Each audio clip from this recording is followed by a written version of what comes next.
Kusewa satu bioskop untuk membongkar perselingkuhan suamiku. Halo Bunda, apa kabar Bunda semuanya? Sebelum masuk ke ceritanya, jangan lupa subscribe terlebih dahulu ya. Awalnya, aku selalu mencoba berpikir positif tentang Mas Fadil. Aku paham betul dunia kerjanya yang menuntut waktu dan tenaga, apalagi posisinya sebagai manajer di perusahaan teknologi yang sedang berkembang pesat. Tapi akhir-akhir ini, ada perubahan kecil yang terus mengganggu pikiranku. Perubahan yang pelan-pelan menumbuhkan rasa curiga, seperti benih yang disiram ketidakpastian. Mas Fadil mulai sering pulang larut malam, bahkan saat tidak ada lembur. Ia datang dengan wajah lelah tapi matanya seperti menyembunyikan sesuatu. Senyum yang dulu selalu hangat kini tampak dingin, seperti topeng yang dipasang untuk menutupi rahasia. Aku mencatat semuanya dalam hati. Bau parfum asing di bajunya, panggilan telepon yang mendadak ia tolak saat aku mendekat, hingga kebiasaan baru, membawa ponsel ke kamar mandi dan tidak pernah lagi meninggalkannya di meja seperti dulu. Satu malam, aku memberanikan diri bertanya, "Mas, kenapa akhir-akhir ini jarang cerita soal kerjaan? Biasanya kan selalu antusias." Ia hanya menjawab singkat, "Capek Din. Banyak kerjaan yang numpuk." Tapi jawabannya terdengar hambar, dan tatapannya tak menemuiku. Seperti ada jarak yang tak kasat mata di antara kami. Aku berusaha mengusir pikiran negatif itu. Aku masih mencoba menjadi istri yang pengertian, memasakkan makanan kesukaannya, menyiapkan bajunya, bahkan memberi ruang saat ia bilang ingin me time. Tapi tetap saja, rasa curiga itu tumbuh makin liar dalam kepalaku. Terutama ketika aku menyadari ponselnya kini selalu dalam keadaan terkunci dengan sidik jari, dan ia tak pernah meninggalkannya walau hanya ke dapur. Padahal dulu, kami sering bercanda membuka galeri masing-masing, saling mengecek notifikasi karena kami percaya satu sama lain. Kepercayaan itu kini terasa retak, halus tapi nyata. Aku mulai sulit tidur. Setiap malam, pikiran ini berputar seperti film yang terus mengulang adegan mencurigakan. Aku mencoba mencari pembenaran, tapi tak ada jawaban yang menenangkan. Bahkan, saat aku memeluknya di ranjang, tubuhnya terasa kaku. Pelukannya tak lagi hangat seperti dulu. Ia seperti berada di tempat yang sama, tapi jiwanya jauh entah kemana. Mungkin ke tempat lain. Mungkin ke seseorang yang lain. Dan disinilah, untuk pertama kalinya dalam hidupku sebagai istri, aku mulai berpikir bahwa mungkin, cinta tidak cukup untuk menjaga kesetiaan. Dan naluriku, naluri seorang perempuan, berteriak keras. Ada sesuatu yang disembunyikan Mas Fadil dariku. Kecurigaanku semakin menjadi-jadi ketika aku mulai menyadari bahwa Mas Fadil tak lagi memperhatikanku seperti dulu. Dulu, hal kecil seperti potong rambut atau ganti warna lipstik selalu ia komentari dengan senyum dan pujian. Tapi kini, bahkan saat aku sengaja berdandan lebih cantik dari biasanya, ia hanya melirik sekilas, lalu kembali menatap layar ponselnya. Aku seperti tembok di matanya, ada tapi tak terlihat. Pernah suatu malam, aku memasakkan makanan favoritnya, rawon dan sambal terasi, lengkap dengan kerupuk udang yang ia sukai. Tapi saat ia pulang, hanya ada jawaban singkat, "Udah makan di luar tadi." Tanpa memandangku, tanpa tanya balik. Dan yang membuat hatiku makin teriris, aku mencium aroma parfum wanita di bajunya, aroma manis yang tak pernah kupakai. Aku bukan orang yang gampang menuduh.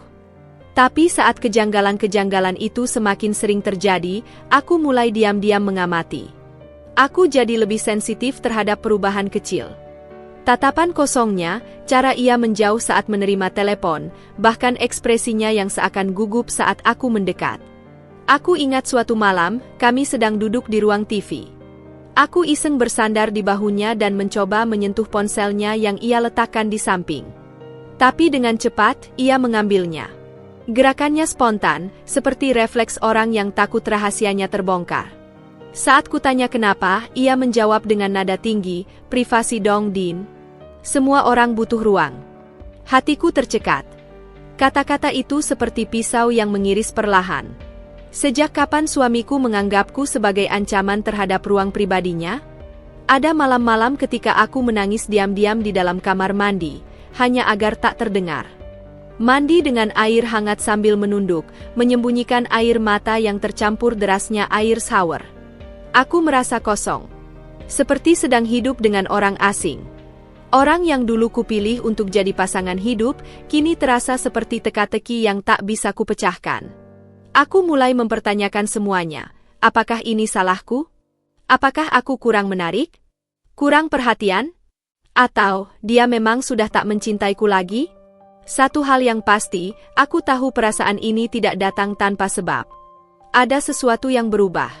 Sesuatu yang tak bisa kujelaskan, tapi kurasakan dengan seluruh hatiku. Dan saat itu, aku tahu, waktuku untuk diam sudah habis. Aku harus tahu kebenarannya, seberapapun pahitnya. Karena yang paling menyakitkan bukanlah dikhianati, tapi terus hidup dalam kepura-puraan.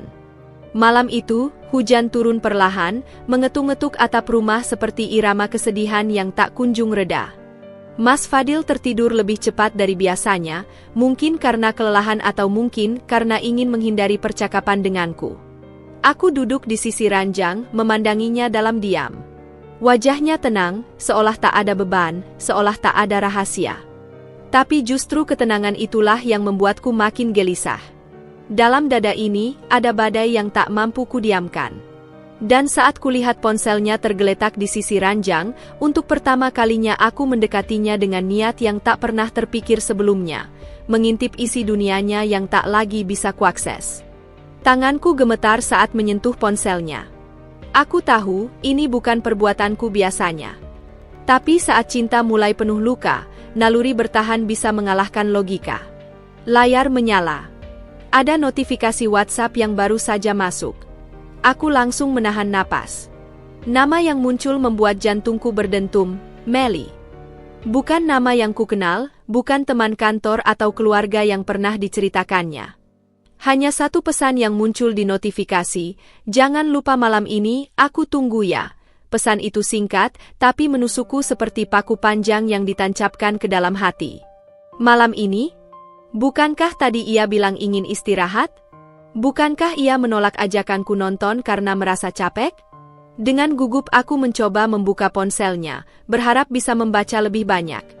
Tapi disitulah dadaku kembali dihantam, sistem keamanan sudah berubah. Dulu, cukup sidik jari. Sekarang, ada password yang tak ku ketahui. Aku mencoba kombinasi tanggal ulang tahun, tanggal pernikahan kami, bahkan nama anak kami yang pernah kami rencanakan untuk masa depan. Semuanya gagal. Gagal. Gagal. Ponsel itu seperti tembok besar yang memisahkanku dari kenyataan yang ingin ku bongkar. Dan saat layar kembali gelap, aku hanya bisa memandangnya dengan dada sesak dan mata berkaca-kaca. Aku berjalan pelan ke dapur, mencari air minum, berharap bisa menenangkan diri. Tapi air itu tak mampu memadamkan amarah yang mulai berkobar. Aku tahu, seorang pria tidak akan mengunci ponselnya dari istrinya kecuali ada yang ingin disembunyikan. Dan pesan dari Melly, siapapun dia, sudah cukup jadi petunjuk pertama bahwa ada jejak yang tertinggal. Jejak yang bisa kupelajari. Jejak yang akan kutelusuri, seberapapun menyakitkan hasil akhirnya. Dalam diam aku bersumpah pada diri sendiri. Aku tidak akan duduk pasrah dan membiarkan kebohongan ini tumbuh. Jika Mas Fadil menyembunyikan sesuatu, aku akan menemukannya. Aku akan menggenggam kebenaran itu dengan tanganku sendiri. Malam itu, aku tak tidur. Aku duduk di ruang tamu sampai subuh, memikirkan langkah-langkah selanjutnya. Detektif? Teman yang kerja di operator telekomunikasi? Atau menyewa jasa yang bisa mengkloning data? Pikiran ini terlalu liar, tapi aku tahu satu hal, aku harus bergerak. Karena sekali seseorang menyembunyikan rahasia, maka akan ada lebih banyak kebohongan yang datang. Dan aku tak mau menjadi wanita yang hanya tahu kebenaran dari akhir yang terlambat. 2 minggu terasa seperti 2 tahun. Setiap pagi aku bangun dengan hati tak tenang, dan setiap malam aku tidur dengan pikiran berkecamuk. Selama itu, aku hidup dalam sandiwara, tersenyum palsu, berbicara seperlunya, dan pura-pura tak peduli pada layar ponsel Mas Fadil yang terus berbunyi di malam hari. Tapi di balik ketenanganku, ada badai yang diam-diam tumbuh. Aku telah menyewa seorang detektif swasta yang direkomendasikan oleh temanku, seorang pria paruh baya yang wajahnya datar tapi matanya tajam, seperti tak ada rahasia yang bisa luput darinya. Saat pertama kali kami bertemu di sebuah kafe sepi, aku memberinya semua informasi yang kupunya. Nama lengkap, alamat kantor, plat nomor mobil, hingga kebiasaan harian Mas Fadil. Ia hanya mengangguk tanpa banyak bicara. Tapi dari gerak-geriknya, aku tahu. Aku sudah melemparkan batu ke danau yang dalam. Tinggal tunggu riaknya kembali. Hari itu datang tanpa peringatan. Aku sedang menyiram tanaman ketika sebuah kurir datang membawa paket coklat tua, tak ada nama pengirim. Hanya namaku dan alamat rumah tertulis rapi. Dengan hati yang tiba-tiba berdebar tak karuan, aku membuka kotaknya. Di dalamnya ada amplop coklat dan ketika ku buka, hancurlah seluruh duniaku. Tumpukan foto-foto berwarna jatuh satu persatu ke pangkuanku. Foto Mas Fadil dan seorang wanita, cantik, berambut panjang, mengenakan gaun merah menyala, berjalan masuk ke sebuah hotel bintang 4. Ada foto mereka tertawa bersama di lobi, berdiri sangat dekat, dan bahkan ada satu foto ketika tangan mereka saling menggenggam erat. Tapi yang paling menghantam ulu hatiku adalah sebuah flash disk kecil yang diselipkan di dalam amplop. Dengan tangan gemetar, aku masuk ke kamar dan menyalakan laptop. Video pertama menampilkan mobil Mas Fadil yang aku kenali betul, terparkir di sudut gelap parkiran mall. Kamera tersembunyi dari kejauhan memperlihatkan sosok pria yang kukenal dengan sangat baik tengah duduk di kursi kemudi, lalu muncul wanita itu, Melinda, nama yang akhirnya kudapat dari catatan si detektif. Ia masuk ke mobil, duduk di kursi depan, dan mereka berbicara cukup lama. Lalu, ia mencium pipi Mas Fadil. Tidak, bukan sekadar ciuman basa-basi. Tapi ciuman lembut, lama, seolah ada perasaan yang tumbuh di antara mereka. Dan Mas Fadil? Ia balas mencium Melinda di bibir. Mataku panas. Tenggorokanku tercekat. Aku merasa mual. Pundakku bergetar hebat, dan akhirnya aku jatuh tersungkur, menangis dengan suara teredam, seperti anak kecil yang kehilangan arah pulang. Hari itu, aku tak makan, tak bicara, hanya duduk menatap layar kosong. Dunia terasa seperti kabut tebal yang memelukku dalam kesepian. Sakit hati ini begitu nyata, seperti jantungku dirobek dari dalam. Ini bukan sekadar pengkhianatan biasa. Ini adalah penghancuran dari semua hal yang pernah aku percaya. Aku pernah mencintai Mas Fadil sepenuh jiwa, mempercayainya lebih dari siapapun. Tapi ternyata, cintaku hanya disambut dengan kebohongan, dan kepercayaanku dijual murah demi nafsu sesaat. Aku bertanya-tanya dalam hati, sudah berapa lama ini terjadi? Apakah setiap kali ia berkata lembur, ia sebenarnya sedang bersama wanita itu? Apakah saat kami makan malam bersama, pikirannya sudah bukan lagi tentangku? Dan yang paling membuatku muak, di salah satu foto, terlihat jelas bahwa Mas Fadil mengenakan jam tangan yang kubelikan sebagai hadiah ulang tahun. Ia tersenyum sambil merangkul Melinda, mengenakan simbol cinta yang pernah kuberikan dengan tulus. Ironis, sakit, hina. Tapi di tengah kehancuran itu, perlahan-lahan, sesuatu tumbuh di dalam diriku. Bukan amarah, bukan kesedihan, tapi ketegasan. Untuk pertama kalinya, aku sadar. Aku tak boleh terus-menerus jadi korban. Aku harus bangkit. Aku harus bersiap. Aku menghapus air mataku. Kukumpulkan semua bukti itu dan kusimpan di dalam brankas kecil di kamar kerja. Tidak. Aku tidak akan langsung menghadapinya. Belum. Aku ingin ia merasa aman terlebih dahulu. Aku ingin ia merasa semuanya berjalan lancar, hingga saat aku menarik karpet dari bawah kakinya, ia jatuh sejatuh-jatuhnya. Dan saat itu terjadi, aku ingin melihat wajahnya saat ia menyadari bahwa semua kebohongan yang ia bangun akan kutumbangkan dalam satu malam. Malam pengkhianatan telah tiba. Tapi malam pembalasan, sedang aku persiapkan dengan tenang.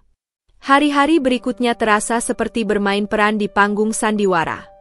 Aku, seorang istri yang terluka, dikhianati, dan tahu seluruh isi kebusukan suaminya, memilih mengenakan topeng tebal dengan senyum palsu yang kupelajari hanya dalam semalam. Aku bangun pagi seperti biasa, menyiapkan sarapan, memanaskan mobil Mas Fadil, bahkan mencium pipinya sebelum ia berangkat kerja.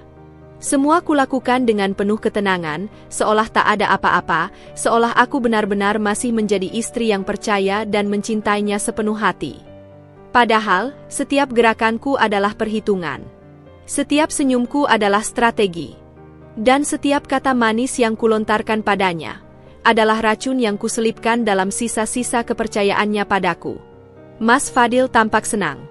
Ia mungkin merasa aman. Mungkin ia mengira kebohongannya masih tersembunyi rapat di balik sandi ponselnya dan pelukan hangat yang ia berikan di balik lelah pura-pura lembur. Padahal, aku tahu segalanya. Aku tahu hotel mana yang sering mereka datangi. Aku tahu jadwal makan malamnya bersama Melinda di resto Jepang yang katanya terlalu mahal untuk kami. Aku tahu semua aliran dana rahasia dari rekening kami ke rekening wanita itu, sejumlah uang yang cukup untuk membuatku muak dan sakit hati. Dan lebih dari itu, aku menyimpannya semua dalam folder khusus di laptopku dengan nama polos, kebutuhan rumah, agar tidak mencurigakan. Setiap malam, aku menatap wajah Mas Fadil yang tertidur seperti bayi. Kadang aku ingin menampar wajahnya, meneriakkan semua kebenaran itu di depan matanya. Tapi tak. Aku harus sabar. Aku harus kuat. Aku harus mengalahkan mereka dalam permainan yang mereka ciptakan sendiri. Karena jika aku menyerang terlalu cepat, aku hanya akan jadi wanita yang meledak karena emosi. Tapi jika aku menunggu saat yang tepat, aku akan jadi wanita yang dikenang karena elegansi balas dendam yang membungkam segalanya. Ada saat-saat ketika aku nyaris tak sanggup mempertahankan topeng ini. Seperti saat aku mencium aroma parfum Melinda yang menempel di kerah bajunya. Atau saat ia membawa pulang makanan, dengan bungkus resto yang sama seperti dalam foto yang dikirim detektif, lalu dengan enteng berkata, "Tadi kantor traktiran." Aku ingin tertawa. Traktiran? Dengan struk pembayaran atas nama Fadil H? Aku menyimpan struk itu. Aku simpan semuanya. Dan setiap kali aku merasa hampir runtuh, aku melihat kembali foto-foto dan video itu, bukan untuk menyiksa diri, tapi untuk mengingatkan bahwa aku harus melawan. Bahwa aku pantas mendapatkan keadilan, bukan belas kasihan. Yang paling menyakitkan justru ketika keluarga besar kami datang menjenguk. Ibuku, adik perempuanku, dan bahkan keponakanku yang masih kecil, semuanya datang dengan tawa dan pujian. "Wah, rumah kalian makin hangat ya. Pasangan harmonis banget." Aku tersenyum, lalu menatap Mas Fadil yang sedang memanggang sosis di taman belakang. Ya, dari luar kami memang tampak sempurna. Tapi hanya aku yang tahu bahwa rumah ini sedang penuh bara. Dan dalam waktu dekat, api yang kubiarkan menyala pelan akan kubakar habis seluruh istananya. Ia akan tahu seperti apa rasanya dibakar oleh seseorang yang dulu mencintainya sepenuh hati. Aku tak ingin membongkar semuanya begitu saja. Tidak semudah itu. Aku butuh panggung. Butuh momen. Butuh saksi. Dan itulah yang membuat pikiranku mulai menyusun rencana besar. Sebuah skenario pembongkaran di depan semua orang yang dulu memujinya. Sebuah malam, di mana semua topeng akan tercabik. Dan semua cinta palsu itu akan tersingkap dalam cahaya layar lebar. Aku mulai mencicil persiapan. Aku menyimpan salinan video dan foto ke beberapa flash disk, mengunggahnya ke cloud dengan password khusus. Aku bahkan diam-diam membeli satu paket sewa ruang bioskop kecil, yang bisa digunakan untuk pemutaran film keluarga. Tapi yang akan kutampilkan di layar itu bukanlah film tentang cinta dan kebahagiaan. Melainkan dokumentasi paling jujur tentang kebusukan seorang pria yang mengaku suami, tapi tega menikam dari belakang. Dan di tengah semua persiapan itu, aku terus tersenyum. Aku pura-pura bahagia. Karena senyum dalam luka, ketika direncanakan dengan matang, bisa menjadi senjata paling mematikan. Hari demi hari berlalu, dan aku semakin piawai memainkan peranku sebagai istri yang manis dan tak curiga. Namun, di balik senyum dan tatapan lembut itu, pikiranku bekerja seperti mesin perang. Aku tak lagi menangisi pengkhianatan Mas Fadil. Tidak lagi. Tangisku telah berubah menjadi bahan bakar untuk membangun sebuah pertunjukan balas dendam yang tak hanya akan membuatnya malu, tapi juga menghancurkan segala harga diri yang ia bangun dengan kebohongan. Aku tahu, membongkar pengkhianatannya hanya berdua saja tak akan cukup. Ia harus merasakan pukulan yang paling mematikan, rasa malu di hadapan orang-orang yang dulu membanggakannya. Aku ingin menyayat harga dirinya di depan keluarga, di depan teman, bahkan di depan wanita yang ia pikir bisa menjadi pelabuhan setelah ia menghancurkan rumah tangga kami. Maka, aku mulai menyusun sebuah rencana, sebuah pertunjukan yang akan mengungkap semuanya, dengan dramatis, sinematis, dan tak terlupakan. Awalnya, aku ragu. Tapi semakin kupikirkan, semakin logis dan masuk akal. Aku memesan satu studio kecil di bioskop ternama, berdalih ingin mengadakan acara keluarga yang penuh kehangatan, sebuah malam apresiasi untuk Mas Fadil yang katanya telah menjadi suami hebat. Aku bahkan membuat undangan digital dengan desain cantik, gambar keluarga tersenyum, tema warna pastel, dan tulisan malam syukur bersama keluarga Fadil Dinda. Tidak ada satupun yang curiga. Bahkan ibuku sempat menangis haru karena mengira aku akan membuat kejutan ulang tahun untuk Mas Fadil. Oh, seandainya mereka tahu. Selama berminggu-minggu aku menghubungi keluarga Mas Fadil satu persatu. Aku undang semua, orang tuanya, adik-adiknya, sepupu-sepupunya, bahkan pamannya yang tinggal di luar kota. Mereka semua menyambut dengan antusias. Wah, jarang-jarang nih Fadil mau kumpul keluarga di bioskop, kata ibunya sambil tertawa kecil. Aku mengangguk, tersenyum, dan hanya berkata, ya Bu. Biar semua bisa lebih akrab. Padahal dalam hati, aku sudah menyiapkan adegan penghancur reputasi anak kesayangannya. Aku juga menghubungi pihak bioskop secara pribadi. Aku pastikan bahwa hanya file videoku yang akan ditayangkan, dan tidak ada film lain yang terlibat malam itu. Dengan alasan privasi keluarga, aku meminta operator bioskop untuk membiarkanku mengatur semuanya. Bahkan, aku menyewa editor video profesional untuk mengemas semua bukti perselingkuhan itu menjadi satu klip berdurasi 10 menit.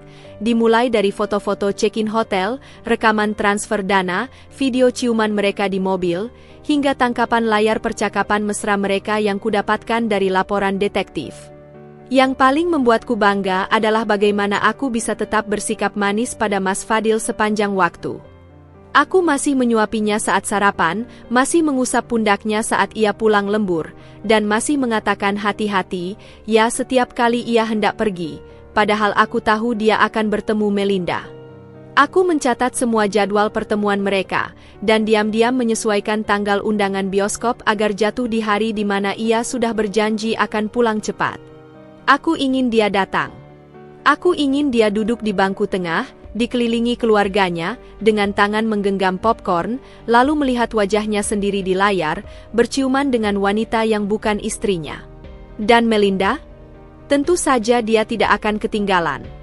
Aku kirimi undangan dengan nama samaran, menyamar sebagai panitia acara amal untuk pasangan muda inspiratif.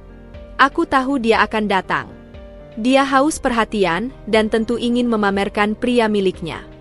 Aku ingin melihat bagaimana ekspresinya saat mengetahui bahwa dirinya hanyalah pion dalam rencana balas dendam seorang istri yang ia rampas kebahagiaannya.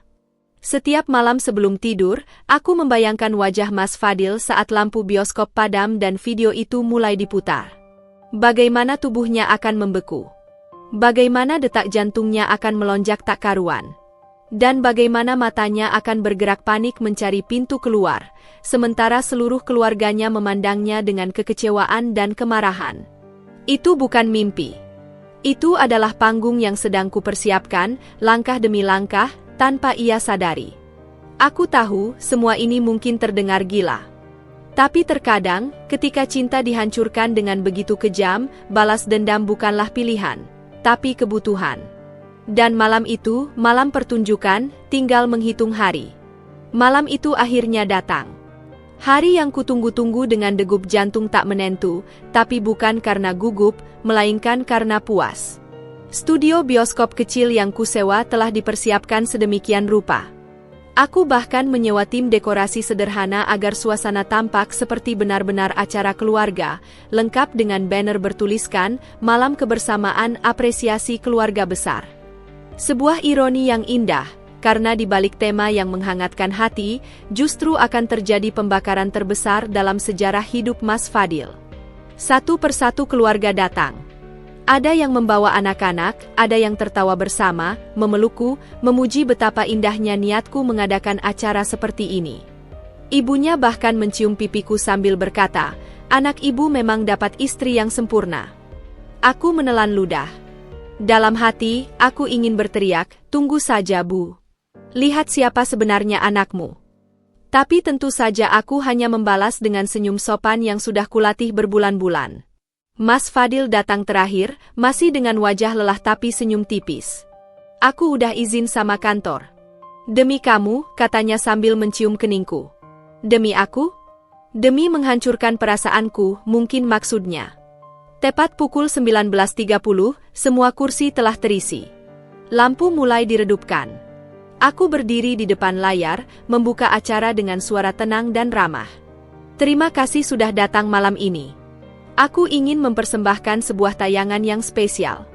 Bukan hanya sebagai istri, tapi sebagai seseorang yang menghargai kejujuran dan cinta dalam keluarga." Lalu, aku memberi isyarat ke operator. Lampu padam total. Dan layar itu menayangkan semuanya. Awalnya hanya hening. Semua berpikir ini pembukaan sebuah video keluarga biasa. Tapi detik demi detik berlalu, dan mereka mulai menyadari, wajah yang muncul bukanlah kenangan keluarga, melainkan Mas Fadil, sedang memeluk wanita lain. Ada suara riuh kecil. Beberapa mata mulai melirik Mas Fadil yang duduk kaku. Aku duduk 2 kursi darinya, dan bisa merasakan tubuhnya mulai tegang. Video berganti ke klip berikutnya. Mas Fadil dan Melinda berciuman di dalam mobil, tertawa, saling membisikkan kata-kata mesra. Aku bahkan menyisipkan subtitle, "Aku cinta kamu, sayang." Teriakan pertama datang dari adik perempuan Mas Fadil. "Astagfirullah. Itu siapakah? Bukan Bak Dinda kan?" Lalu ibunya memekik, menutupi mulut dengan tangan. Ayahnya berdiri perlahan, wajahnya memerah karena marah dan malu. Mas Fadil hanya bisa mematung, matanya membelalak, napasnya tak teratur. Aku menikmati setiap detiknya. Akhirnya, semua kebohongannya ditelanjangi, tanpa aku harus mengeluarkan satu kata pun. Setelah video selesai, lampu ruangan menyala kembali. Suasana mencekam. Semua orang menatap Mas Fadil seperti melihat sosok najis. Lalu aku berdiri, menoleh ke arah semua yang hadir. "Maaf kalau malam ini tidak seperti yang kalian bayangkan. Tapi aku merasa sudah waktunya kebenaran disampaikan. Aku lelah berpura-pura bahagia. Dan yang lebih menyakitkan adalah, pria yang duduk di sebelah kalian bukanlah pria yang setia, bukan juga pria yang pantas disebut suami." Mas Fadil berdiri, wajahnya berkeringat, mulutnya terbuka ingin bicara tapi tak satu kata pun keluar. "Dinda, ini, aku bisa jelasin," katanya akhirnya. Tapi sebelum ia lanjut, suara keras dari bangku belakang memotongnya. "Itu ayahnya. Kau bukan laki-laki. Kau mempermalukan kami semua. Keluar dari hidup kami, Fadil." Suaranya menggema seperti palu godam. Ketika suara sepatu hak tinggi bergema di lorong bioskop yang remang-remang, semua mata secara refleks menoleh. Dan disitulah dia, Melinda. Tubuhnya menjulang dengan gaun merah yang mencolok, rambut panjang bergelombang terurai sempurna, wajahnya dipoles dengan riasan glamor. Tapi bukan kecantikannya yang menarik perhatian malam itu, melainkan kemarahan yang membara di matanya. Dia datang bukan sebagai tamu biasa, tapi sebagai bom waktu yang siap meledak di tengah reruntuhan kehormatan Mas Fadil. Langkah Melinda cepat dan penuh amarah, suara hak sepatunya seperti genderang perang yang memekakkan. Dia tidak menyapa siapapun. Dia bahkan tidak memperhatikan bahwa puluhan mata memandangnya dengan campuran terkejut dan kebingungan. Tujuannya hanya satu, pria yang selama ini memberinya harapan palsu, kebohongan manis, dan janji kosong. Ia berdiri di tengah ruangan, menunjuk Mas Fadil yang masih terpaku di tempat duduknya, wajahnya pucat dan panik. "Kau bilang sudah cerai dengan istrimu?" Seketika, ruangan yang tadinya tegang berubah menjadi ladang ledakan emosi. Beberapa anggota keluarga Mas Fadil bangkit dari kursi, mencoba menenangkan Melinda. Tapi ia tak peduli. Suaranya semakin keras, tangannya gemetar karena emosi. "Aku sudah bertaruh segalanya untukmu, Fadil. Kau bilang aku tempatmu bersandar. Kau bilang istrimu cuma beban, dan kau ingin hidup baru bersamaku. Tapi apa ini? Tangisnya pecah di tengah teriakannya. Air mata maskaranya meleleh, menciptakan garis hitam di pipi yang dulunya mulus. Ia tampak rapuh, tapi juga mengerikan. Mas Fadil bangkit tergesa, mencoba meraih tangannya. Melinda, aku bisa jelaskan. Ini semua salah paham. Aku hanya... Jangan sentuh aku. Melinda mendorong tubuhnya keras hingga ia tersungkur ke bangku. Lalu, tanpa ragu, tangannya melayang dan menampar wajah Mas Fadil. Bunyi tamparan itu nyaring, membuat semua orang terdiam. Bahkan anak kecil di sudut ruangan yang sebelumnya merengek, langsung terdiam karena merasakan aura ledakan emosi yang begitu intens. Kau mempermainkanku, Fadil. Aku bukan wanita murahan yang bisa kau gunakan lalu buang begitu saja. Aku berdiri dari tempat dudukku, langkahku tenang tapi mantap, mendekat ke arah keduanya. Aku berdiri sejajar dengan Melinda yang kini terisak marah. Melinda, kataku dengan suara tenang namun tegas. Aku tahu kamu juga korban. Tapi kamu harus tahu, sejak awal dia tak pernah kehilangan istrinya. Dia hanya kehilangan akal sehat. Melinda menoleh padaku, napasnya masih memburu, tapi mata kami bertemu dalam satu pengertian. Bukan sebagai dua wanita yang bersaing, tapi sebagai dua wanita yang sama-sama dikhianati. Untuk sesaat, tidak ada permusuhan di antara kami. Yang ada hanya rasa muak terhadap pria yang berdiri gemetaran di hadapan kami, Mas Fadil, si pembohong manipulatif yang akhirnya terjebak dalam jaring kebohongannya sendiri. Ibunya Fadil menangis terisak. Apa yang kau lakukan, Fadil? Kenapa kau tega? Dinda ini istrimu, perempuan yang sudah kami anggap anak sendiri. Sementara ayahnya hanya berdiri kaku, dengan rahang mengeras dan tangan mengepal. Kau bukan anakku lagi. Keluar dari hidup kami. Melinda akhirnya mengangkat tasnya, melirik Mas Fadil satu kali lagi, kali ini dengan pandangan jijik yang begitu dalam. Selamat tinggal, Fadil. Jangan pernah coba hubungi aku lagi. Ia berbalik dan melangkah keluar dari ruangan tanpa menoleh, meninggalkan jejak kekacauan yang ia perkuat, tapi tidak ciptakan sendiri. Kekacauan itu milik Mas Fadil sepenuhnya. Aku menatap Mas Fadil terakhir kali malam itu. Matanya penuh ketakutan, wajahnya memelas, tapi aku hanya mengangguk pelan. Selamat menikmati hasil dari semua kebohonganmu, Mas. Dan seperti itu, panggung drama malam itu resmi ditutup. Tapi dampaknya baru saja dimulai. Setelah malam memalukan di bioskop itu, hidup Mas Fadil berubah secepat putaran roda nasib yang jatuh menghantam keras ke dasar jurang. Segala sesuatu yang dulu dia banggakan, status suami, kebanggaan keluarga, dan pencitraan sebagai pria sukses, lenyap begitu saja, seolah tak pernah ada. Dalam waktu kurang dari seminggu, teleponnya dibanjiri pesan dari keluarga besar, bukan untuk memberi dukungan, tapi untuk menegur, mencaci, bahkan memutus hubungan. Semua yang pernah percaya padanya kini berpaling dengan jijik. Ayahnya, pria keras yang menjunjung tinggi kehormatan, tak hanya mengusirnya dari rumah, tetapi juga mencabut namanya dari warisan keluarga. Kau bukan anakku. Aku tak ingin ada namamu dalam sejarah keluarga ini, katanya dengan suara penuh luka yang tertahan oleh amarah. Ibu Mas Fadil tak berhenti menangis, bukan karena sedih ditinggal menantu, tapi karena malu menanggung pandangan tetangga yang mulai berbisik-bisik setiap kali ia keluar rumah. Adik-adiknya bahkan tak ingin melihat wajahnya. Kakak sudah mencoreng nama baik kita semua, ucap adik bungsunya dengan suara getir. Semua memutus komunikasi. Dia menjadi aib keluarga, sebuah noda yang ingin segera mereka hapus dari ingatan. Mas Fadil, yang biasanya selalu tampil rapi dan percaya diri, kini terlihat seperti orang yang tersesat dalam tubuhnya sendiri. Hari-harinya diisi dengan kebingungan, penyesalan, dan upaya sia-sia untuk menghubungiku. Tapi aku sudah memblokir semua akses komunikasi. Ia mengirim email, pesan lewat nomor tak dikenal, bahkan mencoba menyampaikan surat melalui temanku, semuanya tak kuhiraukan. Karena aku tahu, apapun yang dia ucapkan, tidak akan bisa menghapus rasa sakit yang ia tanam dengan pengkhianatannya. Tidak hanya keluarga, lingkungan sosialnya pun perlahan-lahan membuangnya. Teman-temannya menjauh. Grup WhatsApp tempat ia biasa berbagi cerita dan candaan kini sunyi dari balasan saat ia mengirim pesan.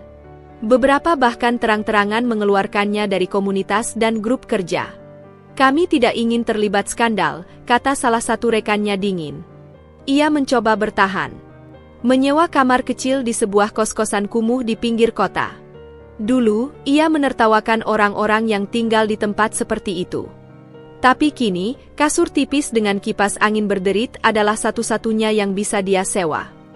Ia kehilangan tempat tinggal, kehilangan cinta, kehilangan keluarga, dan lebih dari itu, kehilangan dirinya sendiri. Setiap malam ia menangis dalam diam, menyesali pilihannya.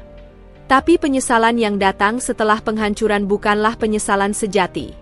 Itu hanya bentuk ketakutan akan kehilangan, bukan penyesalan karena menyakiti. Dan yang paling menyakitkan baginya adalah kenyataan bahwa dunia terus berjalan, tanpanya. Bahwa aku tidak hancur seperti yang ia bayangkan. Bahwa aku bangkit, lebih kuat, lebih bersinar. Dan yang lebih membuatnya menderita, dia tidak bisa lagi menyentuhku, bahkan melihatku pun tidak. Kejatuhannya bukan sekadar hukuman, tapi proses panjang dari karma yang sabar menunggu. Kini, ia bukan lagi Mas Fadil si suami, si kebanggaan keluarga, si lelaki sukses. Ia hanyalah Fadil. Pria yang merusak semuanya dengan tangannya sendiri, dan harus hidup dengan reruntuhannya. Proses perceraian kami dimulai hanya beberapa hari setelah malam bioskop yang menggemparkan itu. Aku mengajukan gugatan dengan hati yang mantap, tanpa ragu sedikitpun. Tak ada air mata, tak ada drama dalam ruang sidang. Hanya keheningan yang penuh makna dan keputusan bulat untuk menyudahi semua ini secara resmi. Aku datang dengan mengenakan pakaian rapi, wajahku tanpa riasan mencolok, tapi sorot mataku cukup untuk memberitahu semua orang di ruangan itu bahwa aku bukan lagi perempuan yang sama seperti dulu. Aku adalah Dinda yang telah melalui badai dan tetap berdiri tegak. Mas Fadil duduk di sisi berlawanan, wajahnya kuyu, matanya sembab. Ia berulang kali mencoba menatapku, seolah berharap aku akan luluh. Tapi setiap kali pandangan kami bertemu, aku hanya menatapnya datar, tanpa dendam, tapi juga tanpa simpati. Karena aku tahu, bukan rasa kasihan yang harus kutawarkan, tapi kejelasan bahwa aku telah memilih untuk menyelamatkan diriku sendiri. Ia mencoba berbicara, berbisik kepada pengacaranya untuk memperjuangkan rumah, untuk berdamai secara baik-baik, tapi semua itu sia-sia. Bukti yang kukumpulkan terlalu kuat. Dan niatku terlalu bulat. Hakim mengetuk palu. Keputusan resmi dibacakan. Aku mendapatkan hak penuh atas rumah dan aset yang selama ini kami bangun bersama.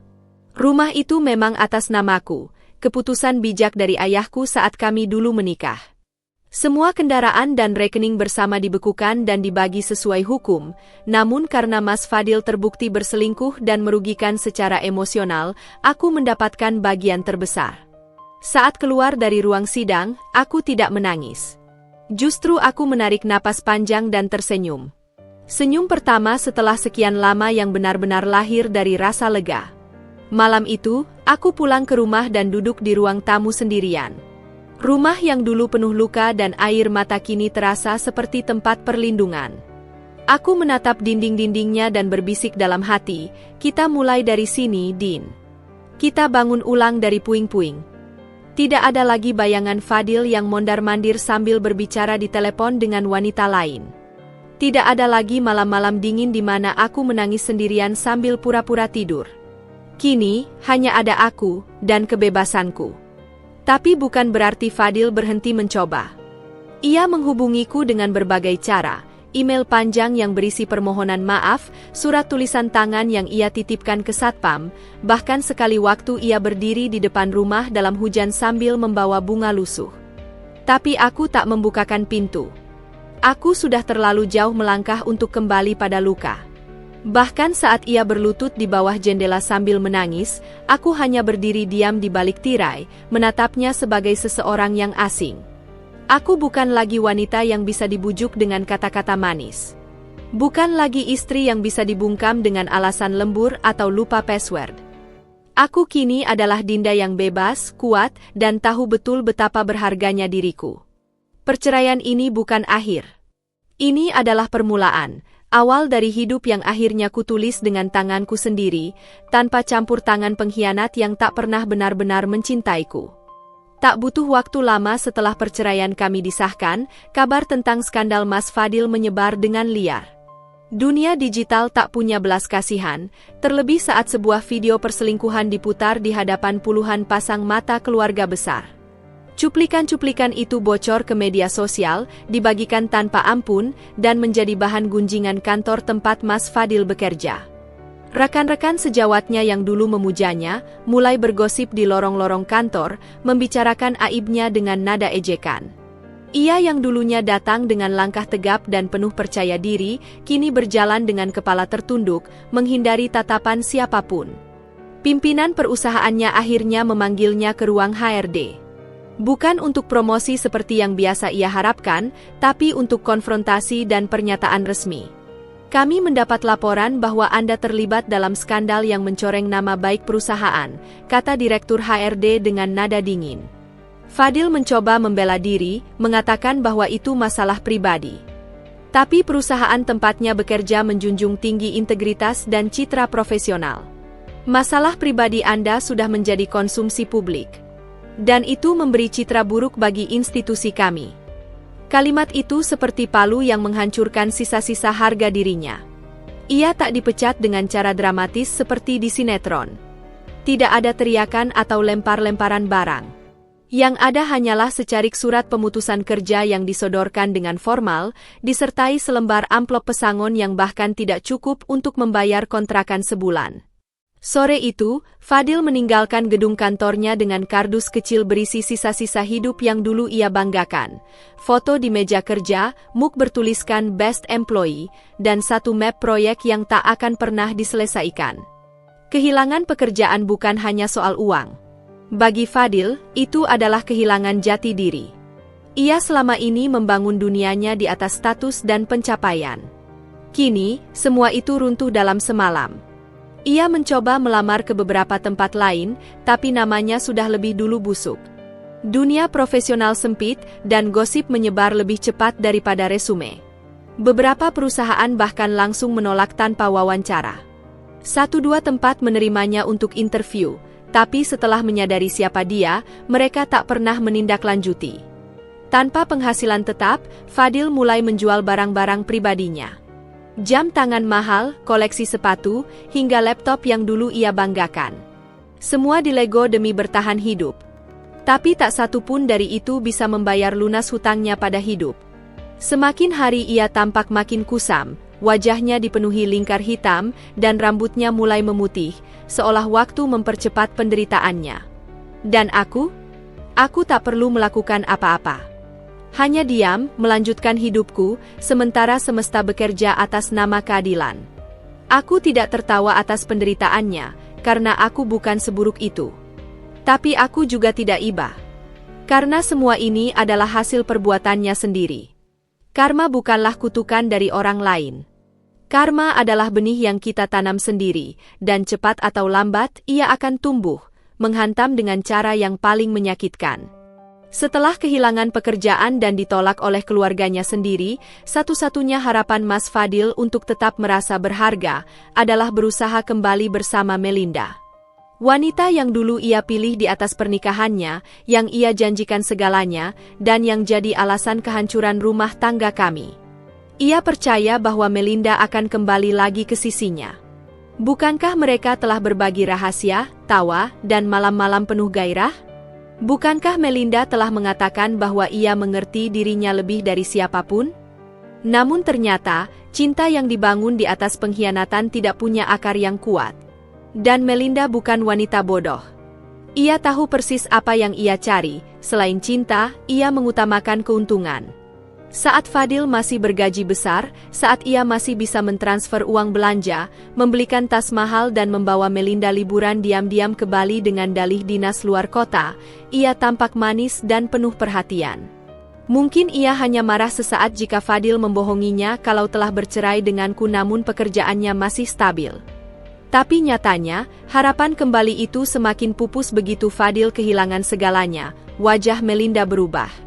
Awalnya, Fadil mencoba menghubunginya seperti biasa, dengan nada manja yang biasa ia pakai untuk merayu. Tapi pesan-pesannya hanya dibaca tanpa balasan. Teleponnya tak lagi diangkat. Saat ia nekat datang ke apartemen Melinda, satpam hanya berkata, "Ibu Melinda sudah pindah, Pak." Beberapa minggu lalu, dunia Fadil langsung runtuh sekali lagi. Ia berdiri di depan gerbang apartemen itu selama lebih dari 2 jam, berharap Melinda tiba-tiba muncul, menjelaskan semuanya. Tapi yang datang hanyalah hujan deras yang mengguyur tubuhnya dan menyadarkannya, ia telah ditinggalkan. Keesokan harinya, ia mencoba mencarinya di media sosial. Melinda masih aktif, bahkan tampak lebih bahagia dari sebelumnya. Ia melihat unggahan terbaru wanita itu, sedang duduk di atas kapal pesiar, mengenakan kacamata hitam mahal, bersandar di bahu pria yang jauh lebih tua, tampan, dan terlihat sangat kaya. Captionnya menusuk hati Fadil tanpa ampun, akhirnya bertemu pria sejati. Move on dari mantan sampah. Mata Fadil merah, tangannya gemetar, dan dadanya serasa diremas. Tapi apa yang bisa ia lakukan? Tidak ada. Ia bukan siapa-siapa lagi, bahkan untuk Melinda. Lebih menyakitkan lagi, Fadil kemudian menyadari bahwa selama ini Melinda hanya memperalatnya. Uang-uang yang ia transfer tak pernah digunakan untuk butuh mendesak seperti yang diklaim, tapi untuk membangun hidup Melinda sendiri. Tas-tas bermerek, cicilan mobil, dan bahkan deposito tabungan yang tak pernah ia tahu, semuanya berasal dari kebodohan dan nafsunya. Kini, ia hanya bisa duduk di kos-kosan sempit itu, memandangi layar ponsel, menyaksikan wanita yang ia tinggikan malah menertawakannya secara tidak langsung. Saat akhirnya ia mengirim satu pesan terakhir, "Mel, tolong, aku butuh kamu." Pesan itu hanya centang 1. Dan hari berikutnya, akunnya diblokir. Melinda menghilang seperti embun pagi, meninggalkan Fadil dengan rasa malu, kecewa, dan penyesalan yang terlalu pahit untuk ditelan. Kini, ia benar-benar sendirian. Dikhianati oleh cinta terlarangnya sendiri. Dan dalam sepi yang pekat itu, ia akhirnya mengerti bahwa dalam hidup, tidak semua wanita bisa dia permainkan. Tidak semua kesalahan bisa diperbaiki. Dan tidak semua yang tampak indah adalah nyata. Karma kedua telah menamparnya dengan keras, meninggalkan luka yang tidak bisa disembuhkan hanya dengan kata maaf. Hari-hari Fadil kini tak lebih dari sekumpulan waktu kosong yang terus berulang tanpa makna. Setelah ditinggal Melinda, dipecat dari pekerjaannya, dan diputus hubungan oleh keluarganya, ia seperti manusia tanpa akar. Hidupnya hanyalah sekedar rutinitas bangun pagi di kamar sempit berbau apek, mengenakan pakaian yang semakin lusuh, lalu keluar tanpa tujuan. Ia tak lagi punya pekerjaan, tak punya rumah, dan yang paling menyedihkan, ia tak punya harapan. Kos-kosan kecil tempatnya tinggal hanya berukuran 3x4 meter, dengan kasur tipis di lantai dan kipas angin tua yang berderit setiap kali berputar. Dindingnya penuh bercak lembab, dan suara dari kamar sebelah selalu terdengar. Entah pertengkaran sepasang kekasih atau anak muda yang menyetel musik keras hingga larut malam. Di tempat inilah Fadil mencoba bertahan, dengan sisa uang dari penjualan barang-barangnya dan nasi bungkus murah yang dibelinya sekali sehari. Seringkali, ia melewatkan makan malam demi menghemat, meski perutnya keroncongan sampai ia tak bisa tidur. Setiap pagi, ia masih berusaha melamar pekerjaan. Ia mengetik CV-nya berulang kali di warnet, berharap ada perusahaan kecil yang mau memberinya kesempatan kedua. Tapi apa daya, reputasinya telah lebih dulu menghancurkan peluang itu. Beberapa HR bahkan menolaknya langsung setelah mendengar namanya, mereka sudah tahu. Dunia digital tak pernah lupa. Nama Fadil sudah tercatat sebagai suami selingkuh yang videonya pernah viral. Tak ada ruang untuknya, bahkan di perusahaan kecil sekalipun. Malam hari adalah saat paling menyiksa. Ia duduk termenung di bawah cahaya redup lampu kamar kos, menatap dinding kosong dan mengenang hidup lamanya. Rumah besar yang dulu ia tinggali bersamaku, mobil mewah yang pernah ia kemudikan, dan makan malam romantis yang ia habiskan dengan Melinda, semua tinggal kenangan yang menghantui. Kini, yang menemaninya hanya rasa sesal dan suara tikus yang kadang terdengar dari langit-langit kamar. Ia mencoba menghubungiku beberapa kali, memakai akun baru di media sosial, mengirim email panjang yang isinya permohonan maaf dan harapan untuk berteman baik. Tapi aku tetap diam. Diam bukan karena aku membencinya, tapi karena aku mencintai diriku sendiri lebih dari luka yang pernah ia beri. Tak ada lagi ruang dalam hidupku untuk pria seperti dia. Fadil harus belajar menerima kenyataan pahit ini sendiri. Dan pada akhirnya, bukan hanya hidupnya yang hancur, tapi juga jiwanya. Ia mulai bicara sendiri, menyalahkan keadaan, mengutuk semua orang kecuali dirinya. Ia mencari pembenaran bahwa ia hanya korban nafsu sesaat, padahal ia adalah pelaku dari semua kehancuran ini. Ia merusak rumah tangganya sendiri, menghancurkan kepercayaan orang-orang terdekat, dan kini, semesta membalasnya dengan adil, membiarkannya jatuh sampai ke titik terbawah, sendirian, tanpa siapa-siapa. Setelah semua badai berlalu, aku mulai merajut hidup dari serpihan-serpihan luka yang dulu sempat mengoyakku hingga nyaris tak bersisa. Tapi dari luka itu, aku menemukan satu hal paling berharga yang pernah hilang dariku, diriku sendiri. Tak ada lagi air mata di bantal yang basah setiap malam. Tak ada lagi tatapan kosong ke jendela sambil bertanya, mengapa aku? Kini, setiap pagi aku bangun dengan tekad baru. Aku bukan lagi perempuan yang tersakiti. Aku adalah perempuan yang bangkit. Langkah pertamaku adalah berdamai dengan masa lalu. Aku membuang semua barang peninggalan Fadil dari rumah, termasuk foto pernikahan, pakaian-pakaiannya, bahkan cangkir favoritnya. Rumah ini adalah milikku, dan aku ingin mengisinya dengan energi baru. Aku mengecat dinding ruang tamu dengan warna pastel yang menenangkan, mengganti tirai, dan menyusun ulang perabotan. Proses sederhana itu terasa seperti terapi, seolah aku sedang menata ulang hatiku bersamaan dengan ruangan-ruangan itu. Setiap sudut rumah menjadi saksi bahwa aku memulai kembali, dari nol, tapi tidak sendiri. Aku bersama harapanku. Lalu aku mulai menekuni hobi lamaku, memasak. Awalnya hanya iseng membuat kue untuk tetangga dan keluarga, tapi pujian demi pujian datang tanpa diminta.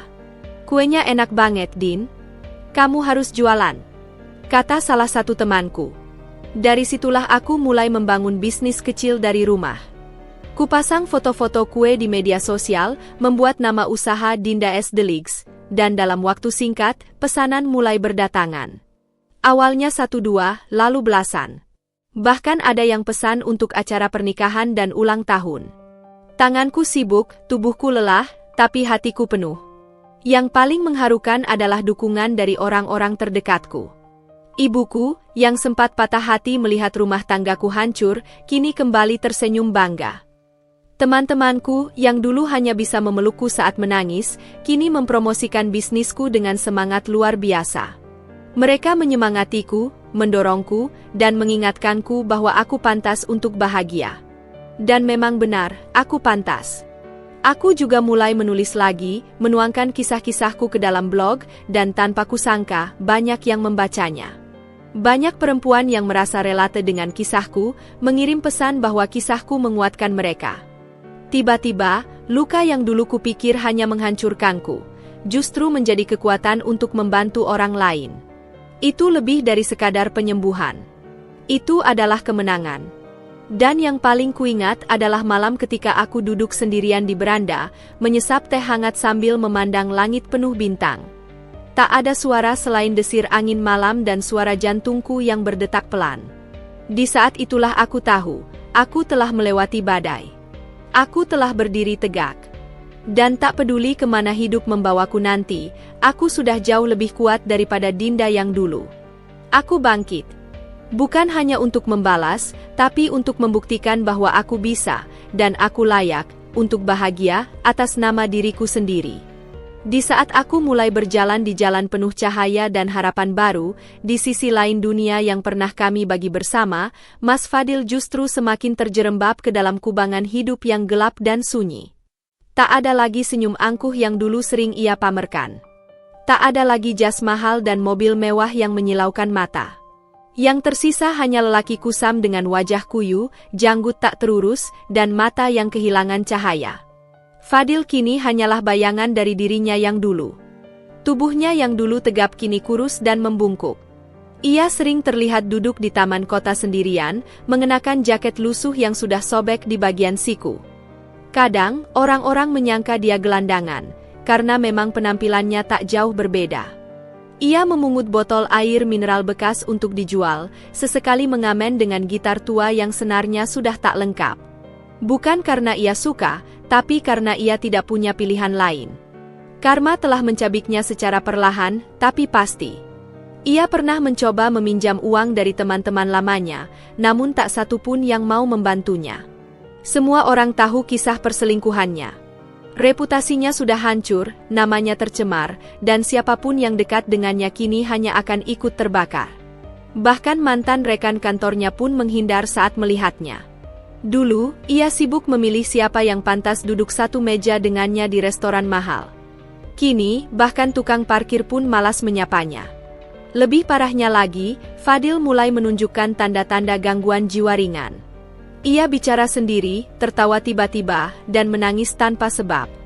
Ada yang bilang, ia sering berdiri di depan rumah kontrakanku lama sambil menatap kosong. Seolah berharap waktu bisa diputar kembali dan aku, perempuan yang pernah ia hianati, membukakan pintu dan menerimanya kembali. Tapi pintu itu telah lama terkunci. Dan bahkan kuncinya pun sudah kulempar ke lautan ketegaran yang dalam. Setiap hari, kehidupannya makin terpuruk. Ia mencoba berjualan makanan kecil di pinggir jalan, tapi ditertawakan pembeli karena tak bisa menghitung kembalian dengan benar. Saat ia mencoba mendaftar sebagai ojek online, ia ditolak karena tak punya SIM dan sepeda motornya sudah dijual. Ia bahkan pernah terlihat di media sosial membuat video curhat, menangis meminta bantuan sambil berkata, "Saya hanya ingin memulai dari awal," tapi publik tak tergerak. Komentar yang muncul justru menyakitkan, "Itu ganjaranmu, bro. Nikmati karma." Ironisnya, Fadil tak pernah benar-benar minta maaf padaku dengan tulus. Ia hanya meratapi nasib, menyalahkan keadaan, dan berharap simpati dari dunia. Tapi dunia tak semudah itu memberi maaf. Dan aku tak membencinya, tapi aku tak lagi peduli. Hidupku sudah jauh dari bayangan kelamnya. Tapi kadang, saat malam sunyi dan aku menatap langit, aku teringat satu hal. Tidak semua pelaku keburukan dihukum oleh tangan manusia. Sebagian dihukum oleh hidup itu sendiri, perlahan, tapi sangat pasti. Fadil kini hidup sebagai contoh nyata bahwa pengkhianatan tak pernah menghasilkan kebahagiaan abadi. Ia sedang membayar harga dari setiap luka yang ia torehkan, dari setiap air mata yang ia sebabkan, dan dari setiap kebohongan yang ia tanam. Dan sayangnya untuknya, masa bayarnya belum berakhir. Sore itu langit mendung, seperti mewakili isi hatiku yang tenang namun tetap berhati-hati pada masa lalu yang pernah menyakitiku. Aku baru saja selesai bertemu klien untuk pesanan kue pernikahan dan memutuskan mampir ke sebuah kafe kecil di sudut kota, tempat yang jarang kukunjungi. Aku duduk di pojok ruangan, memesan teh chamomile hangat, dan membuka buku resep yang sedang kutulis. Suasana kafe begitu damai, dengan alunan musik jazz yang mengalir pelan di latar belakang. Namun ketenangan itu buyar dalam sekejap saat mataku menangkap sosok familiar berdiri di depan kafe. Mas Fadil. Aku hampir tak mengenalinya. Ia tampak kurus, pucat, dengan pakaian lusuh dan sepatu yang tampak usang. Rambutnya berantakan, ada lingkaran hitam pekat di bawah matanya, dan tatapannya kosong. Tapi ketika matanya menyapu ruangan dan berhenti padaku, ekspresi terkejutnya tak bisa ia sembunyikan. Ia terpaku. Begitu pula aku. Tapi tidak karena rindu, melainkan karena rasa syukur bahwa aku telah jauh dari semua itu. Aku tak lagi gemetar melihatnya. Aku tak lagi sakit. Aku telah sembuh. Pelan, ia melangkah mendekat. Wajahnya memelas, bibirnya bergetar, dan suaranya serak saat menyapa, "Dinda." Aku menutup bukuku, menatap matanya langsung, lalu tersenyum. Senyum yang tenang, bukan karena ingin menunjukkan kemenangan, tapi karena aku telah berdamai. "Halo Fadil," jawabku pelan. Ia duduk tanpa diminta, mungkin terlalu haus akan pengakuan atau hanya tak tahu cara memulai percakapan yang pantas. Ia menatapku dengan mata yang dipenuhi luka. "Kamu kelihatan bahagia," katanya dengan nada getir. Aku mengangguk, masih tersenyum. Karena memang aku bahagia. Ia menunduk. Tangannya menggenggam erat gelas plastik yang dibawanya. Aku kehilangan segalanya, Din. Kamu benar. Aku yang salah. Aku menghancurkan semuanya.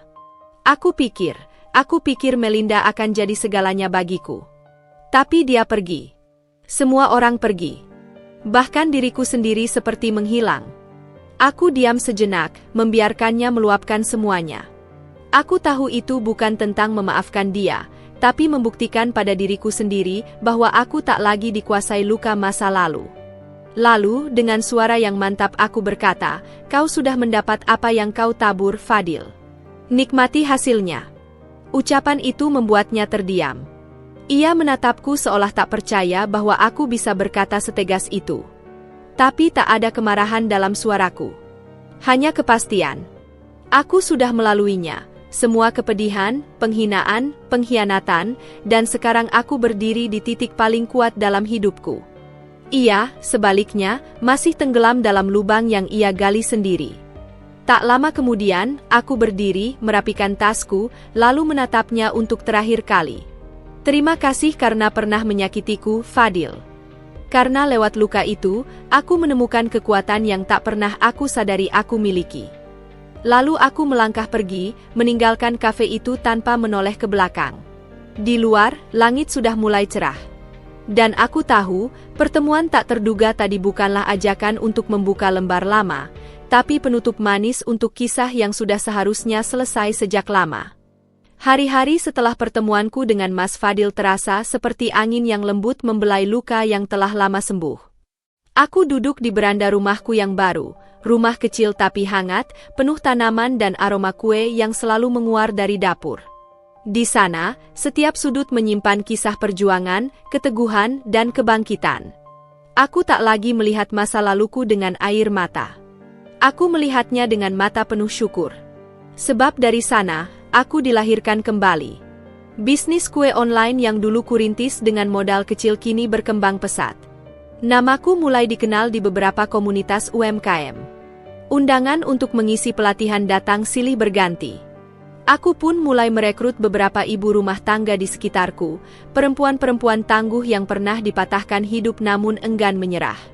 Bersama mereka, aku tak hanya membangun usaha, tapi juga solidaritas, kekuatan, dan harapan baru. Aku tak pernah mencari cinta lagi setelah perceraian.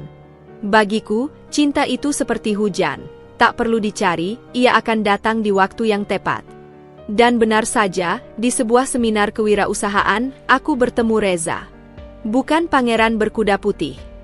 Tapi pria sederhana yang tahu cara mendengar, tahu cara menghargai, dan yang paling penting, tak pernah membuatku meragukan diriku sendiri. Hubungan kami tumbuh pelan, tanpa drama, tanpa luka. Seperti bunga liar yang tumbuh di tanah yang pernah tandus, ia merekah karena ketulusan, bukan ambisi. Kini, aku tak lagi dihantui bayang-bayang masa lalu. Aku berdamai dengan semua yang telah terjadi. Bahkan ketika ku dengar kabar bahwa Mas Fadil masih berjuang dengan hidupnya, kesehatannya memburuk, usahanya selalu gagal, dan tak ada lagi Melinda di sisinya, aku tak merasa puas atau dendam. Aku hanya merasa lega. Lega karena aku tak lagi berada di dunia yang penuh kebohongan itu.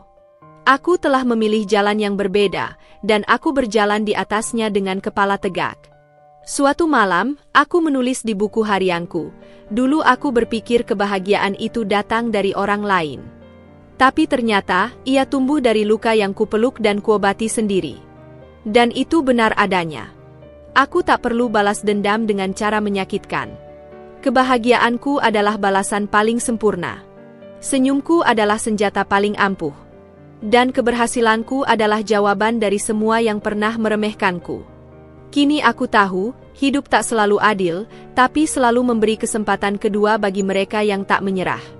Dan aku adalah bukti hidup bahwa perempuan yang pernah dihancurkan bisa bangkit, tumbuh, dan bersinar lebih terang dari sebelumnya. Masa lalu telah kubiarkan pergi. Masa depan menyapaku dengan hangat. Dan masa kini adalah tempat di mana aku hidup dengan damai, bahagia, dan sepenuh hati. Beberapa bulan setelah hidupku kembali tenang, aku mendengar kabar yang mengejutkan dari salah satu teman lamaku yang tak sengaja bertemu dengan Mas Fadil. Katanya, pria itu kini hidup seperti bayang-bayang dari dirinya yang dulu. Dulu, ia penuh percaya diri, selalu tampil rapi dengan jas mahal dan senyum angkuh. Kini, ia seperti pria asing, kurus, wajahnya kusam, tubuhnya membungkuk, dan matanya kosong seperti tak lagi mengenal harapan. Ia masih tinggal di sebuah kamar kos sempit yang kini hampir rubuh di pinggiran kota. Tempat itu jauh dari kata layak. Dindingnya lembab, langit-langitnya mengelupas, dan bau apek menusuk begitu pintu dibuka. Pekerjaan pun tak jelas. Setelah dipecat dari kantor lamanya karena skandal, tak ada perusahaan yang mau menerima reputasinya yang sudah tercemar. Ia sempat mencoba berdagang kecil-kecilan, tapi semuanya berakhir gagal. Ia tak punya kemampuan komunikasi yang baik, apalagi etika bisnis. Uangnya habis, relasi pun pergi satu persatu. Yang paling menyedihkan adalah ketika ia mulai membuat video-video singkat di media sosial, menangis dan meminta maaf secara terbuka, seolah berharap simpati dari warganet. Tapi yang ia dapat bukan dukungan, melainkan cemoohan. Banyak yang tahu cerita perselingkuhannya dengan Melinda, terutama setelah videonya tersebar di malam bioskop waktu itu. Komentar pedas terus mengalir. "Rasain," tulis seseorang. "Karma gak pernah salah alamat," kata yang lain. Ia menutup kolom komentar, tapi jejak digital tak bisa dihapus. Fadil sendiri kini dilaporkan semakin mengidap gangguan stres berat.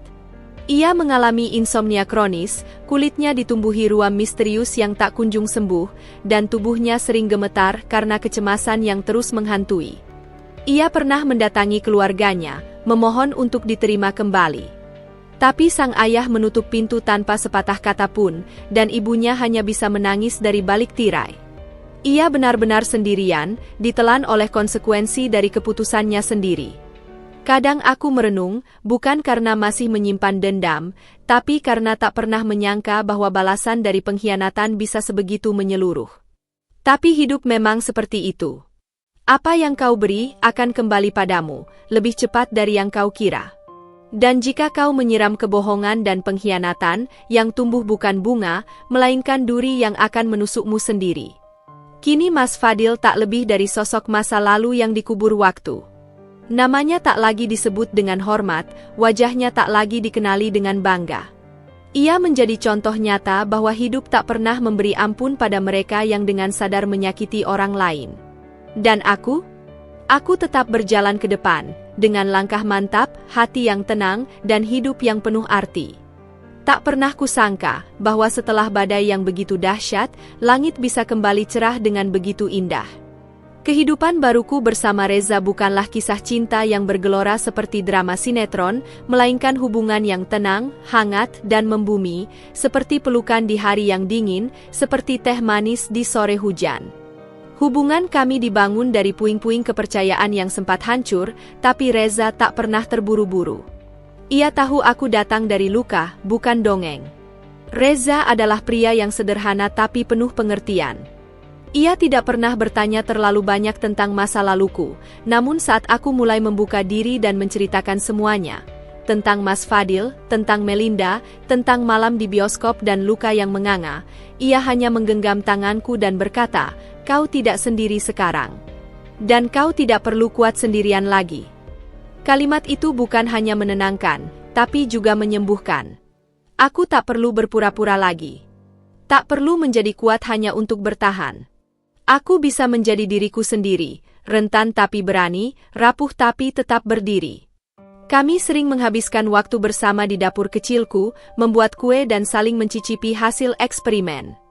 Ia tak pandai masak, tapi selalu mencoba membantu, walau kadang malah membuat dapur seperti kapal pecah. Tapi disitulah aku menyadari bahwa kebahagiaan bukan tentang kesempurnaan. Ia tentang kebersamaan yang jujur dan ringan. Tidak ada rahasia. Tidak ada ponsel yang disembunyikan. Tidak ada kata lembur yang mencurigakan. Yang ada hanya tawa, pelukan, dan percakapan panjang tentang mimpi kami ke depan. Reza bahkan membantuku memperluas bisnis kueku. Ia menciptakan sistem pemesanan online yang lebih rapi, membantuku membangun branding, dan bahkan mendorongku membuka kedai kecil di pusat kota. Bersamanya, aku merasa bukan hanya dicintai, tapi juga didukung. Kami adalah tim. Kami adalah sahabat. Dan perlahan, aku mulai percaya lagi bahwa cinta sejati bukan hanya tentang rasa, tapi juga tentang aksi dan keberpihakan. Satu hari, saat kami duduk berdua di taman, Reza membuka kotak kecil beludru merah. Di dalamnya, sebuah cincin sederhana tapi elegan. Ia tak berlutut, tak ada keramaian. Hanya kami, angin sore, dan burung-burung kecil yang hinggap di dahan. Aku tahu kamu sudah pernah mengalami luka yang dalam. Tapi izinkan aku menjadi alasan kenapa kamu bisa percaya lagi pada keabadian. Maukah kamu membangun hidup baru bersamaku, dari awal, tanpa bayang-bayang masa lalu? Air mataku menetes, tapi bukan karena sedih. Tapi karena untuk pertama kalinya, aku merasa utuh. Dan di sanalah aku tahu, akhir dari sebuah kisah pengkhianatan bukan hanya tentang balas dendam atau karma yang terbalas. Tapi tentang bagaimana kita memilih untuk tidak membiarkan luka mengubah siapa kita sebenarnya. Aku memilih untuk tetap percaya pada cinta. Bukan karena aku naif. Tapi karena aku tahu bahwa dari luka pun, taman bisa tumbuh, asal kita mau merawatnya. Aku pernah berpikir bahwa kebahagiaan sejati hanya bisa diraih jika semua rasa sakit dibalas, jika semua pengkhianat mendapat ganjarannya secara tuntas. Tapi waktu mengajarkan bahwa bukan balasan yang menyembuhkan luka, melainkan penerimaan. Dan kini, setelah semua bab kehidupanku tuliskan dengan air mata, keberanian, dan cinta, aku sampai di satu titik di mana aku bisa menoleh ke belakang, bukan untuk menyesali, tapi untuk tersenyum. Kehidupanku hari ini terasa seperti lembaran buku baru. Ada halaman bersih yang siap kutulis tanpa bayang-bayang trauma. Reza, yang kini menjadi suamiku, adalah saksi bagaimana aku membangun kembali diriku dari nol. Kami hidup sederhana, tapi penuh cinta. Kedai kuenya tumbuh perlahan, pelanggan semakin banyak, dan aku mulai membuka kelas membuat kue untuk para ibu rumah tangga yang ingin mandiri. Rasanya seperti mimpi, tapi ini nyata. Aku tak lagi hidup dalam drama, tapi dalam ketenangan. Suatu hari, aku melewati taman dekat rumah dan melihat seseorang duduk sendirian di bangku kayu tua. Sekilas, aku tahu itu Mas Fadil. Ia mengenakan jaket lusuh, tubuhnya lebih kurus dari terakhir kali kulihat, dan sorot matanya kosong. Ia menatapku beberapa detik, seolah ingin bicara. Tapi aku hanya tersenyum kecil, lalu berjalan melewatinya tanpa dendam. Dulu, aku mungkin akan menghindar atau memandangnya dengan benci. Tapi kini, aku hanya merasa iba. Aku sudah selesai dengan semua itu. Luka itu telah sembuh. Dan yang tersisa hanyalah pelajaran. Melinda? Terakhir ku dengar, suaminya yang kaya menggugat cerai karena ia ternyata juga berselingkuh. Kehidupannya kini tak semewah yang dulu dipamerkan. Ia hilang dari media sosial, dan rumor mengatakan ia kembali ke kampung halamannya, memulai dari nol. Karma memang tidak datang sekaligus. Ia datang perlahan, seperti embun pagi, dingin, lembut, tapi menembus sampai ke tulang. Malam itu, aku duduk di balkon rumah, memandang bintang-bintang sambil menggenggam tangan Reza. Angin berembus pelan, membawa aroma teh hangat dan ketenangan yang lama ku cari. "Kamu bahagia?" tanya Reza pelan. Aku mengangguk. Lebih dari sekadar bahagia. Aku utuh. Dan di sanalah aku tahu bahwa akhir yang baik bukan tentang mereka yang terluka harus melihat pelakunya menderita, tapi tentang bagaimana kita bisa kembali mencintai hidup tanpa rasa takut. Karena pada akhirnya, kisah pengkhianatan ini bukan hanya tentang dia yang menyakitiku, tapi tentang bagaimana aku menemukan diriku kembali. Tentang kekuatan seorang perempuan yang jatuh, lalu bangkit dengan kepala tegak. Tentang cinta yang tak datang dengan gembar-gembor, tapi tumbuh dalam kesabaran. Tentang luka yang tak lagi mengendalikan hidupku. Dan tentang akhirnya, aku bisa berkata, "Terima kasih, masa lalu. Kau telah membentukku menjadi wanita yang tidak sekadar bertahan, tapi menang."